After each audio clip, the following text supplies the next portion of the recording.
He walked in slowly, dressed in worn jeans, a flannel shirt, and boots that had clearly outlasted the teenagers laughing near the firing line. His hands showed a faint tremble as he placed a weathered case on the bench.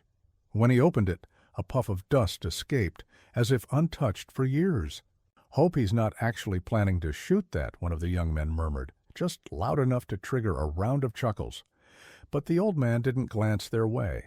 Instead, he quietly assembled the rifle, each motion smooth and familiar. Then he rolled up his sleeve. The laughter stopped cold as sunlight caught the metal pinned to his vest pocket, a silver star. "Before we go on, have you ever misjudged someone, only to later find they'd lived through more than you could imagine? If stories like this resonate with you, if you believe that honor doesn't fade with age, subscribe to Hidden Sparks, where we give voice to silent heroes." The firing range was always filled with noise, casings clinking on concrete, instructors barking commands, bullets grouping on targets. Saturdays, though, were a little different. Civilians with permits showed up. Reservists ran drills to stay sharp. And clusters of younger marksmen came hoping to outshoot each other, for pride and for bragging rights. That morning, Lane 4 echoed with overconfidence. 3 men, all around their late 20s, dressed in fresh tactical shirts and breaking in new gear, unpacked their rifles. The optics gleamed, untouched by wear. Magazines were lined up like trophies. They talked windage, velocity, suppressors, like steel alone could earn them respect. Then something shifted. A truck door closed gently in the lot. The trio turned lazily, noticing a tall, lean figure walking toward the benches. He wasn't hunched, but every step carried a weight beyond equipment. His walk wasn't slow from weakness, it was steady, deliberate, worn in like each step had history. He wore desert-dusted boots, faded jeans, and a flannel shirt buttoned to the collar. His hands were veined, calloused, but sure. A sun-bleached army cap barely held its threads. The hard plastic rifle case he carried had seen many days. No one greeted him. No one made room. He made his way to Lane 6, the farthest spot, and set down the case with quiet care. It wasn't dramatic. It was reverent. He opened it smoothly, out of habit. Inside lay a long-range bolt-action rifle. Not modern, not flashy. Its paint-chipped barrel refinished more than once, but the stock was solid, and the bolt, clean and oiled. That rifle had seen things. It likely had a name, definitely a purpose. One man from Lane 4 squinted. "Is that a Springfield?" he smirked. "Better not be here for time drills." More laughter followed, louder now. Still, the old man didn't respond. He carefully checked the chamber, wiped the scope lens with a worn bandana corner, and laid out brass-cased rounds. Heavier, hand-loaded, unmatched by the sleek polymer ones on the others' benches. With precision, he lined them up. Then, gently, he moved his flannel aside. Pinned inside the pocket was a ribbon, with a silver star at its center.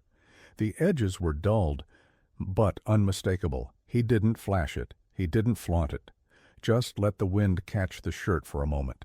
As he adjusted, Jensen, a young range assistant, barely 19 and fresh from training, saw it first. He blinked, stared again. It was a silver star. He remembered it from medal recognition training. Rare. Earned through gallantry in combat. Almost. Never seen. Even rarer worn quietly inside a shirt. Jensen said nothing, but his eyes told the change. The men 2 lanes over hadn't noticed. They were still loud, still cocky, still slapping backs after mid-range hits like they'd shattered records.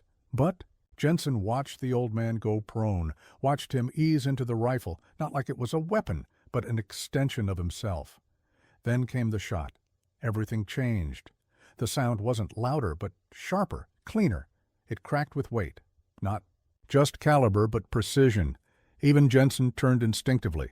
Steel rang out seconds later. A solid hit. Well beyond 200 meters.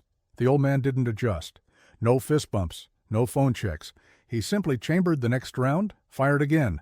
Another clean strike. Lane 4 fell silent. Mid-conversation, the men stopped. One leaned over, pretending not to watch. "Who is that guy?" The eldest squinted. "I think he's shooting." Without a spotter, he hit 300 meters, no correction. They watched. More hits followed, consistent, precise.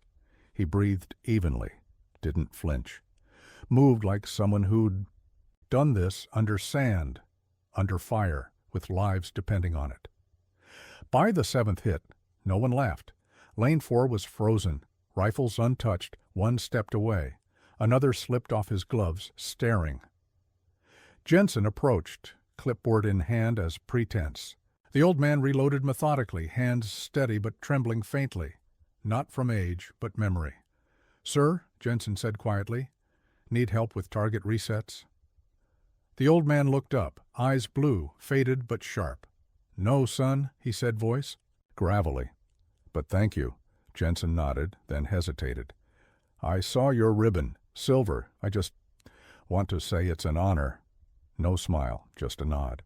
And that meant more than words. Behind them, one of the Lane 4 men called out, "Too loud." "What was that, Korea?" A weak chuckle. The third man stayed silent. Jensen turned, lips tight, but the old man answered first, calmly. "Korea? No. 2. Young, Iraq, Najaf, 2004. 5th day of the siege, took 2 rounds, carried my captain out under fire." No boast, just fact. The room froze. Someone looked at the rifle again. Noticed faint notches on the stock. Not decoration, not pride, just there. He adjusted his sight again, laid down, and hit the 400-meter gong. Clear as a cathedral bell, then he packed up, not hurried, not casual, each motion full of meaning, wiped every piece, locked the bolt, closed the case, rested his hand on it. A beat too long.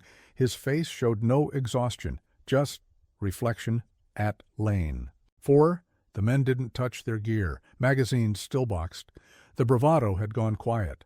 The first man, who had laughed the loudest, sat in silence, eyes on the old man's kit. "That 400 group. Tighter than anything I've seen here," he whispered. No reply.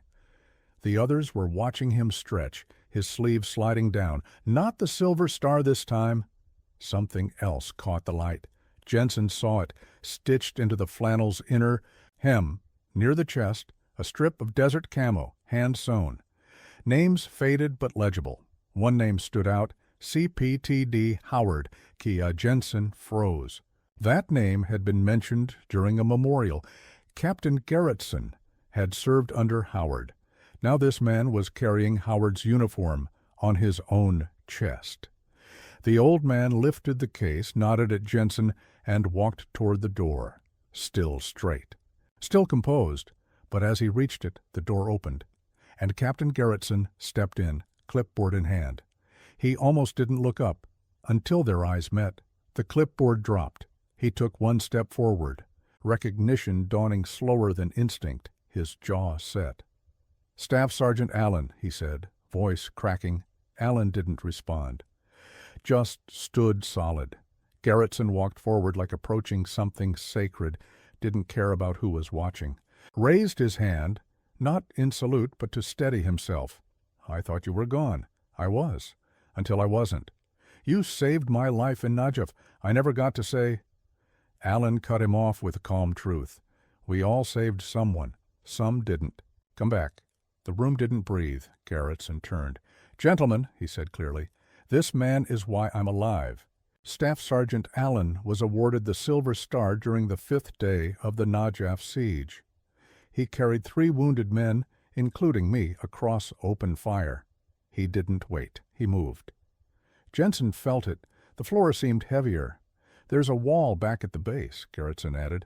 "Names of those who served." "Yours isn't there." "I know," Allen replied. "Would you let us at it?" Allen said nothing. He opened his shirt quietly, removed a laminated ID, faded, with only a name and photo. "Use that." Then he picked up the case and walked toward the exit again. As he passed Lane 4, the young men stood at attention. One stepped forward, opened the door. Allen paused, nodded, not in thanks but recognition, and stepped into daylight. No applause, no speeches, only silence. The latch echoed louder than gunfire. Something had changed, not with fanfare, but with weight. No one touched a weapon. No one loaded a mag. The confidence from earlier was gone. One man stared at his expensive rifle. Now, strangely light. Another quietly packed his gear. Back in his office, Garretson held the old ID, said nothing, didn't blink. Just stared at the photo of a man forged in war. Jensen stood by the back wall, motionless. He didn't know what he felt, only that he'd never forget it. Not the voice, not the name stitched into fabric, not the star quietly hidden in a pocket. It wasn't what Allen had done that changed the room. It was how. Later, when the range was swept clean, Jensen walked to the memorial wall, where veterans had left names, quotes, signatures. There was a bare spot in the corner. He picked up a marker, didn't write a name, didn't write a rank, just 5 words. Some speak without saying anything. He capped the pen, stepped away. No one. Erased it. No one ever did. In the weeks after, every shooter stopped there. Some saluted, some stood still. But all remembered the man who said nothing, yet taught them everything. He didn't demand respect. He simply showed up, held steady, carried weight most couldn't fathom, never raised his voice. But when he lifted that rifle, the room listened. Some men talk about what they've done. Others carry it with them, until silence speaks louder. So let me ask you, who's the quietest person you've ever known? The one who changed you most without many words? Share their name in the comments. Tell us their story. Keep them alive. And if this story moved you, if you believe dignity still matters, and that true heroes wear their honor in silence, subscribe to Hidden Sparks, because here we listen.